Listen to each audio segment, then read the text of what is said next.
ಅದೇ ಇವತ್ತು 190 seat 2/3 ಮೆಜಾರಿಟಿಯಲ್ಲಿ NDA ಬಂದಿರುವಂಥದ್ದು.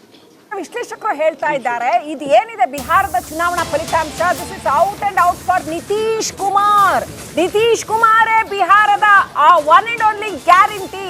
ಕಳೆದ 20 ವರ್ಷಗಳಿಂದ ನಿತೀಶ್ ಅವರ ವ್ಯಕ್ತಿತ್ವ, ಕಳಂಕರಹಿತ ಆಡಳಿತ, ಪ್ರಜನ ಪಕ್ಷಪಾತವಿಲ್ಲದೆ ಇರುವಂತಹ ಆಡಳಿತಕ್ಕೆ ಮತದಾರ ಮತ್ತೆ ಸೇಫ್ಟಿ, ಜಂಗಲ್ ರಾಜ್ಯದ ಸೇಫ್ಟಿ, ಇದಕ್ಕೆ ಮತದಾರ ಒಲಿದಿರೋದು ಅಂತ. ಬಿಜೆಪಿದು ರೋಲ್ ಇದೆ ಆದ್ರೆ ಅಷ್ಟಾಗಿ ಇಲ್ಲ ಅಂತ ಏನ್ ಹೇಳಕ್ ಬಯಸ್ತೀವಿ?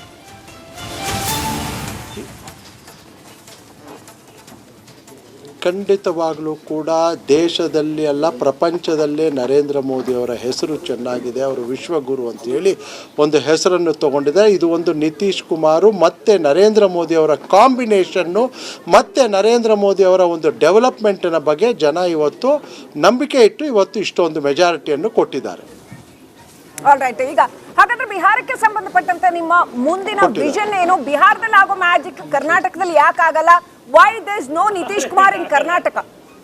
ಅದಕ್ಕೆ ನಿಮ್ಗೆ ಕುಮಾರಸ್ವಾಮಿ ಬರ್ಬೇಕಾಗತ್ತೆ. ನಿಮ್ಮಲ್ಲಿ ಯಾಕೆ ಆ ಥರ ಒಬ್ಬ ಲೀಡರ್, ಲೋಕಲ್ ಚಾರ್ಮ್ ಇರೋ ಲೀಡರ್ ಇಲ್ಲ?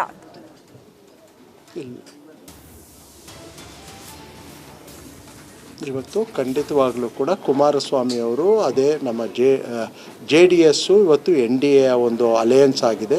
ಖಂಡಿತವಾಗಲೂ ಕೂಡ ಒಳ್ಳೆಯ ಕಾಂಬಿನೇಷನ್ನು. ನರೇಂದ್ರ ಮೋದಿ ಅವರು ಮತ್ತು ದೇವೇಗೌಡರು, ಕುಮಾರಸ್ವಾಮಿ ಅವರು, ನಮ್ಮ ಪಕ್ಷದ ಎಲ್ಲ ಹಿರಿಯ ನಾಯಕರು ಸೇರಿದ್ರೆ ಖಂಡಿತವಾಗಲೂ ಕೂಡ ನಾನು ಈಗಾಗಲೇ ಹೇಳ್ದಂಗೆ ಜನರು ಬೇಸತ್ತಿದ್ದಾರೆ. ಇದು ನೋಡಿ, ಜೊತೆಗೆ ಕರಪ್ಟ್ ಗೌರ್ನಮೆಂಟು, ಭ್ರಷ್ಟಾಚಾರ ಬಹಳ ಜಾಸ್ತಿ ಆಗಿದೆ. ಜನ ಖಂಡಿತವಾಗಲೂ ಕೂಡ ಕಾಯ್ತಾ ಇದ್ದಾರೆ. ಯಾವತ್ತೇ ಚುನಾವಣೆ ಆದರೂ ಕೂಡ ಖಂಡಿತವಾಗ್ಲೂ ಕೂಡ ಭಾರತೀಯ ಜನತಾ ಪಾರ್ಟಿಗೆ 130ಕ್ಕೂ ಹೆಚ್ಚು ಸೀಟ್ ಬರ್ತದೆ ಅಂತ ನಾನು ಹೇಳಲಿಕ್ಕೆ ಇಚ್ಛೆ. ಭ್ರಷ್ಟಾಚಾರ ದೊಡ್ಡ ಮಟ್ಟದಲ್ಲಿ ಕಂಡು ಬರ್ತಾ ಇದೆ, ಜನ ಇವತ್ತು ನೋಡ್ತಿದ್ದಾರೆ ಅಂತ ಹೇಳಿದ್ರಿ PC ಮೋಹನ್ ಅವರೇ. ವಿಪಕ್ಷ ಸ್ಥಾನದಲ್ಲಿ ಕೂತಿರುವಂತ ನಿಮ್ಮ ಪಾತ್ರ ಏನು? ಒಗ್ಗಟ್ಟಿನ ಪ್ರದರ್ಶನ ಆಗ್ತಾ ಇದೆ ಬಿಜೆಪಿಯಲ್ಲಿ. ಈ ಚುನಾವಣೆಯಿಂದ ಏನ್ ಪಾಠ ಕಲ್ತ್ರಿ ಹಾಗಾದ್ರೆ? ಖಂಡಿತವಾಗ್ಲೂ ಕೂಡ ಇವತ್ತು ಅಲ್ಲ, ಖಂಡಿತವಾಗ್ಲೂ ಕೂಡ ನಾವು ಅಭಿವೃದ್ಧಿಯ ಪರ ಇರುವಂಥದ್ದು, ಭ್ರಷ್ಟಾಚಾರದ ವಿರುದ್ಧ ಕೂಡ ಇವತ್ತು ನಮ್ಮ ವಿರೋಧ ಪಕ್ಷದಲ್ಲಿ ಕೂತಿದ್ರು ಕೂಡ ಕರ್ನಾಟಕದಲ್ಲೇ ನಾವು ಹೋರಾಟ ಮಾಡ್ಕೊಂಡು ಬಂದಿದ್ದೀವಿ. ನಾವು ಬೆಂಗಳೂರಿನ ವಿಚಾರನೇ ತಗೊಳ್ಳಿ, ಟನಲ್ ರಸ್ತೆ ಇವತ್ತು ಗುಂಡಿ ಮುಚ್ಚಕ್ಕೆ ದುಡ್ಡಿಲ್ಲ ಅಂತ ಹೇಳಿದ್ರು ಕೂಡ ಟನಲ್ ರಸ್ತೆ ಮಾಡ್ತೀನಿ ಅಂತ ಹೋಗಿದ್ದಾರೆ.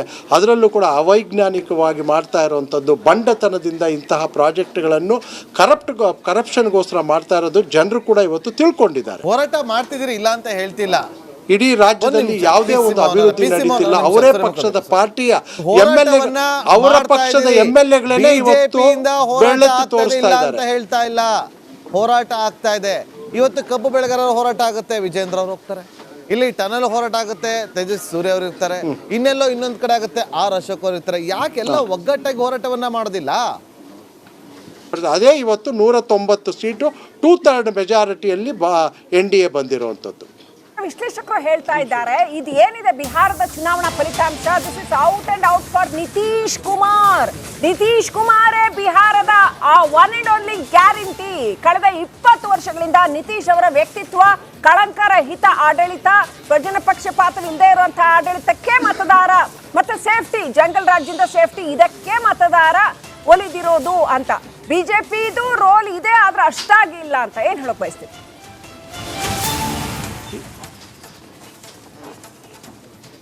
ಖಂಡಿತವಾಗಲೂ ಕೂಡ ದೇಶದಲ್ಲಿ ಅಲ್ಲ ಪ್ರಪಂಚದಲ್ಲೇ ನರೇಂದ್ರ ಮೋದಿಯವರ ಹೆಸರು ಚೆನ್ನಾಗಿದೆ. ಅವರು ವಿಶ್ವಗುರು ಅಂತೇಳಿ ಒಂದು ಹೆಸರನ್ನು ತಗೊಂಡಿದೆ. ಇದು ಒಂದು ನಿತೀಶ್ ಕುಮಾರು ಮತ್ತು ನರೇಂದ್ರ ಮೋದಿಯವರ ಕಾಂಬಿನೇಷನ್ನು ಮತ್ತು ನರೇಂದ್ರ ಮೋದಿಯವರ ಒಂದು ಡೆವಲಪ್ಮೆಂಟಿನ ಬಗ್ಗೆ ಜನ ಇವತ್ತು ನಂಬಿಕೆ ಇಟ್ಟು ಇವತ್ತು ಇಷ್ಟೊಂದು ಮೆಜಾರಿಟಿಯನ್ನು ಕೊಟ್ಟಿದ್ದಾರೆ.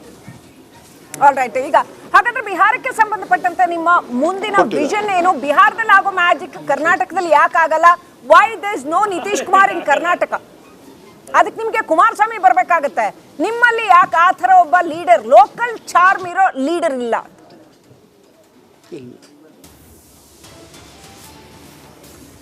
ಇವತ್ತು ಖಂಡಿತವಾಗ್ಲೂ ಕೂಡ ಕುಮಾರಸ್ವಾಮಿ ಅವರು ಅದೇ ನಮ್ಮ ಜೆ ಡಿ ಎಸ್ಸು ಇವತ್ತು NDA ಒಂದು ಅಲಯನ್ಸ್ ಆಗಿದೆ. ಖಂಡಿತವಾಗ್ಲೂ ಕೂಡ ಒಳ್ಳೆಯ ಕಾಂಬಿನೇಷನ್ನು. ನರೇಂದ್ರ ಮೋದಿ ಅವರು ಮತ್ತು ದೇವೇಗೌಡರು, ಕುಮಾರಸ್ವಾಮಿ ಅವರು, ನಮ್ಮ ಪಕ್ಷದ ಎಲ್ಲ ಹಿರಿಯ ನಾಯಕರು ಸೇರಿದ್ರೆ ಖಂಡಿತವಾಗ್ಲೂ ಕೂಡ ನಾನು ಈಗಾಗಲೇ ಹೇಳ್ದಂಗೆ ಜನರು ಬೇಸತ್ತಿದ್ದಾರೆ. ಇದು ನೋಡಿ, ಜೊತೆಗೆ ಕರಪ್ಟ್ ಗೌರ್ನಮೆಂಟು, ಭ್ರಷ್ಟಾಚಾರ ಬಹಳ ಜಾಸ್ತಿ ಆಗಿದೆ.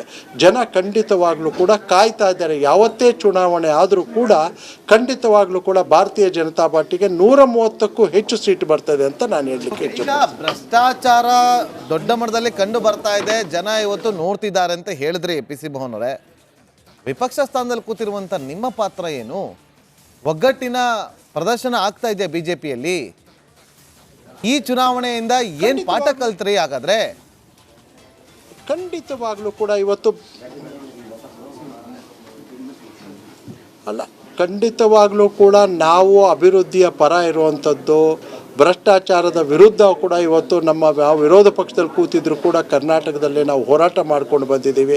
ನಾವು ಬೆಂಗಳೂರಿನ ವಿಚಾರನೇ ತಗೊಳ್ಳಿ, ಟನಲ್ ರಸ್ತೆ ಇವತ್ತು ಗುಂಡಿ ಮುಚ್ಚಕ್ಕೆ ದುಡ್ಡಿಲ್ಲ ಅಂತ ಹೇಳಿದ್ರು ಕೂಡ ಟನಲ್ ರಸ್ತೆ ಮಾಡ್ತೀನಿ ಅಂತ ಹೋಗಿದ್ದಾರೆ.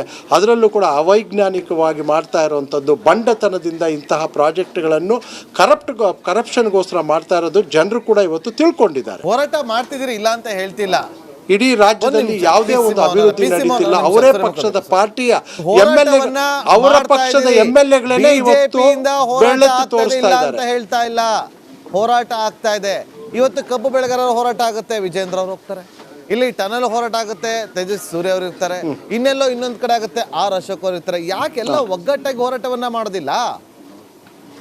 ಅದೇ ಇವತ್ತು 190 ಸೀಟು 2/3 ಮೆಜಾರಿಟಿಯಲ್ಲಿ NDA ಬಂದಿರುವಂಥದ್ದು. ವಿಶ್ಲೇಷಕರು ಹೇಳ್ತಾ ಇದ್ದಾರೆ, ಇದು ಏನಿದೆ ಬಿಹಾರದ ಚುನಾವಣಾ ಫಲಿತಾಂಶ, this is out and out for Nitish Kumar. Nitish ಕುಮಾರೇ ಬಿಹಾರದ ಆ ಒನ್ ಅಂಡ್ ಓನ್ಲಿ ಗ್ಯಾರಂಟಿ. ಕಳೆದ 20 ವರ್ಷಗಳಿಂದ ನಿತೀಶ್ ಅವರ ವ್ಯಕ್ತಿತ್ವ, ಕಳಂಕರಹಿತ ಆಡಳಿತ, ಸ್ವಜನ ಪಕ್ಷಪಾತವಿಲ್ಲದೆ ಇರುವಂತಹ ಆಡಳಿತಕ್ಕೆ ಮತದಾರ, ಮತ್ತೆ ಸೇಫ್ಟಿ, ಜಂಗಲ್ ರಾಜ್ಯದ ಸೇಫ್ಟಿ, ಇದಕ್ಕೆ ಮತದಾರ ಒಲಿದಿರೋದು ಅಂತ. ಬಿಜೆಪಿದು ರೋಲ್ ಇದೆ, ಆದ್ರೆ ಅಷ್ಟಾಗಿ ಇಲ್ಲ ಅಂತ ಏನ್ ಹೇಳಕ್ ಬಯಸ್ತೀವಿ?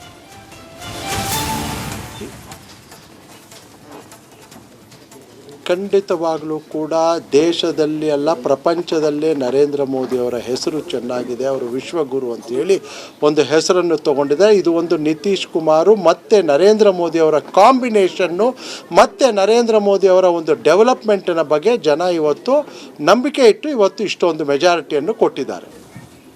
ಆಲ್ ರೈಟ್, ಈಗ ಹಾಗಾದ್ರೆ ಬಿಹಾರಕ್ಕೆ ಸಂಬಂಧಪಟ್ಟಂತೆ ನಿಮ್ಮ ಮುಂದಿನ ವಿಷನ್ ಏನು? ಬಿಹಾರದಲ್ಲಿ ಆಗೋ ಮ್ಯಾಜಿಕ್ ಕರ್ನಾಟಕದಲ್ಲಿ ಯಾಕೆ ಆಗಲ್ಲ?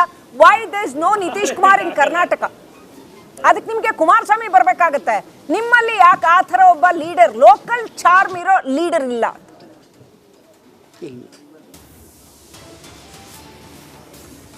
ಇವತ್ತು ಖಂಡಿತವಾಗ್ಲೂ ಕೂಡ ಕುಮಾರಸ್ವಾಮಿ ಅವರು ಅದೇ ನಮ್ಮ JDSಸು ಇವತ್ತು NDA ಒಂದು ಅಲಯನ್ಸ್ ಆಗಿದೆ.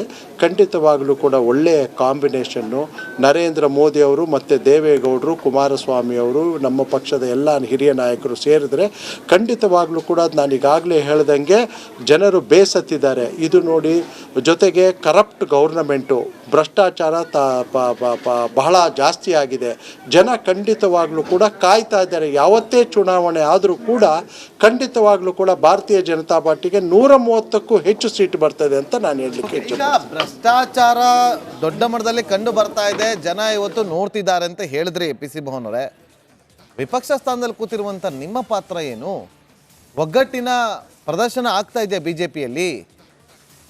ಈ ಚುನಾವಣೆಯಿಂದ ಏನ್ ಪಾಠ ಕಲ್ತ್ರಿ ಹಾಗಾದ್ರೆ? ಖಂಡಿತವಾಗ್ಲೂ ಕೂಡ ಇವತ್ತು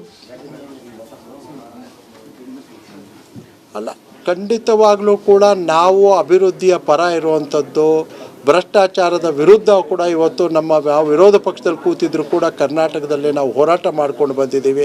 ನಾವು ಬೆಂಗಳೂರಿನ ವಿಚಾರನೇ ತಗೊಳ್ಳಿ, ಟನಲ್ ರಸ್ತೆ ಇವತ್ತು ಗುಂಡಿ ಮುಚ್ಚಕ್ಕೆ ದುಡ್ಡಿಲ್ಲ ಅಂತ ಹೇಳಿದ್ರು ಕೂಡ ಟನಲ್ ರಸ್ತೆ ಮಾಡ್ತೀನಿ ಅಂತ ಹೋಗಿದ್ದಾರೆ.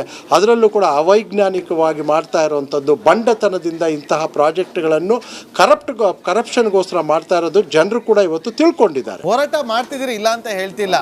ಇಡೀ ರಾಜ್ಯದಲ್ಲಿ ಯಾವುದೇ ಒಂದು ಅಭಿವೃದ್ಧಿ ನಡೀತಿಲ್ಲ. ಅವರೇ ಪಕ್ಷದ ಪಾರ್ಟಿಯ ಅವರ ಪಕ್ಷದ MLAಗಳೇ ಇವತ್ತು ಬೆಳೆದು ತೋರಿಸ್ತಾ ಇದ್ದಾರೆ. ಹೇಳ್ತಾ ಇಲ್ಲ, ಹೋರಾಟ ಆಗ್ತಾ ಇದೆ. ಇವತ್ತು ಕಬ್ಬು ಬೆಳೆಗಾರರ ಹೋರಾಟ ಆಗುತ್ತೆ, ವಿಜೇಂದ್ರ ಅವ್ರು ಹೋಗ್ತಾರೆ. ಇಲ್ಲಿ ಟನಲ್ ಹೋರಾಟ ಆಗುತ್ತೆ, ತೇಜಸ್ ಸೂರ್ಯ ಅವರು ಇರ್ತಾರೆ. ಇನ್ನೆಲ್ಲೋ ಇನ್ನೊಂದ್ ಕಡೆ ಆಗುತ್ತೆ, ಆರ್ ಅಶೋಕ್ ಅವರು ಇರ್ತಾರೆ. ಯಾಕೆಲ್ಲ ಒಗ್ಗಟ್ಟಾಗಿ ಹೋರಾಟವನ್ನ ಮಾಡೋದಿಲ್ಲ?